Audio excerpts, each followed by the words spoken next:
A guten Erev Shabbos, a guten Erev Yom Tov. On Shabbos Chol HaMoed Sukkot, we customarily read Koheles, the book of Ecclesiastes, in Shul.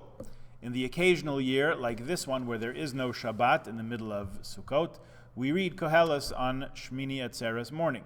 But we've never had a year quite like this one, have we? So what's going to happen is you're going to read it for yourself at home.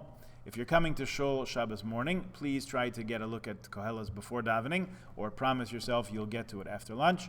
And if you're not coming to Shul this Shabbos, then you have all the time in the world. The name of the book in English, which is really Latin through Greek, sounds a little funny, but if you think about it, it's not wrong. It just sounds a little strange. Our Shul actually gets its insurance from a company called Ecclesiastical Insurance Company, or something like that, whose business is insuring churches. Ecclesiastical functions are jobs of priests in churches. Well, Koheles is from the word kahal, as in congregation, as in kehilat sharei Torah. So a kahal is a place of assembly, or my Greek and Latin are not as strong as they should be, an ecclesias, I guess, something that roughly translates into church, except when it doesn't. Anyway, that's a side issue. The Megillah that we're dealing with here, called Koheles, gives us a peek into the mind of its author, Shlomo HaMelech, King Solomon, as he was advanced in years, further along in his life. It's a quite different peek than we have into his mind when we read Shir HaShirim, Song of Songs, sometimes translated as Song of Solomon, which he wrote when he was much younger, obviously, if you read it. Koheles has a strong dose of cynicism, an edge of world weariness to it, a sense of been there, done that. Taken together with Shir HaShirim, or even just on its own as a standalone, Koheles gives us plenty of opportunity to ask the big questions of life. Now, usually, who wants to stop and ask the big questions of life during Sukkot when we're having such a good time? Much less on Shmini Atzeret, the height of rejoicing. Shmini Atzeret, Simchas Torah. It's the conclusion of the entire high holiday season. Leave me alone with your big questions. But we read it anyway.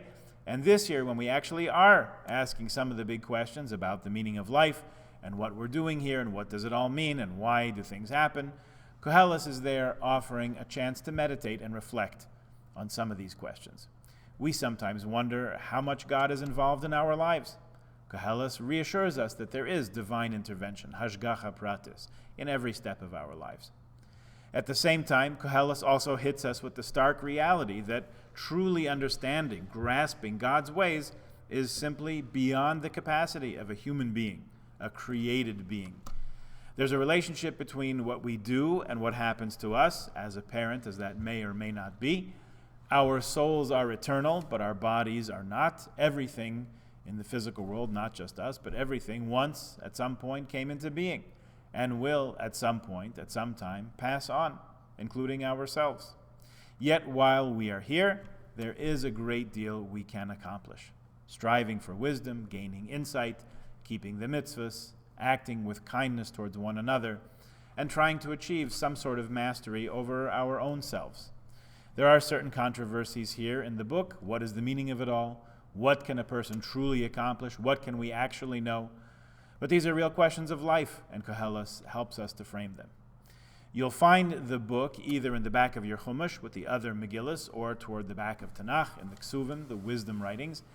And as you take a look, the entire first chapter, almost all of it, will be familiar to you, either because you've read Koheles through a lot of times in years past, or maybe from popular songs or titles of books and poems that have crept into our culture. Vanity of vanities, all is vanity. One generation passes away and another comes. The earth abides forever. The sun also rises, the sun also sets. All the rivers run to the sea, and the sea is never full. That which has been is that which shall be, and that which has been done is that which shall be done. There is nothing new under the sun. There's no remembrance of things past. That which is crooked cannot be made straight, and that which is lacking cannot be numbered.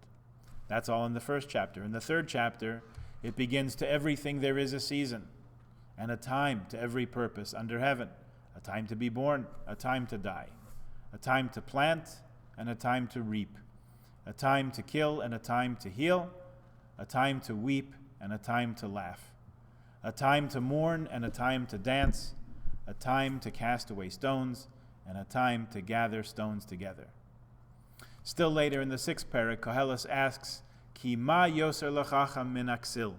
What advantage does the wise person have over the fool? A question we ask ourselves all the time when we see how the world runs in our days, which is probably not that much different than how it always ran. And we try to keep ourselves focused. Tov mara einayim mehalach nefesh. Better is that which the eyes see than the reach of the soul. Gam ze hevel u'r'us ruach. This is also striving after the wind. In our days, some of us have felt like we're striving after the wind. We're trying to stay focused on just what the eyes can see, the screen in front of us, wondering how far the soul can actually reach as we try to focus on yet another zoom. Spoiler alert, at the end of the book is the familiar Sof Davar Hakol Nishma, the end of the matter, after all has been heard. Fear God and keep His commandments. That is the entirety of a person. When all is said and done, of course more is said than is done, but we do hope to make the most of the opportunity that we have here in our time on this earth, in this world. Reading Koheles on Shmini Atzeret and reciting Yizkor also, and making the pledges to tzedakah that go along with Yizkor, these are good motivators to make the most of the time that we have in this further installment of Yom Tov at home. In this season of isolation that seems to stretch out endlessly in front of us, and for the time that we have in this world, may we all glean wisdom and insight to be able to number our days, that we may gain a heart of wisdom. Good Shabbos, good Yom Tov, Chag Sameach.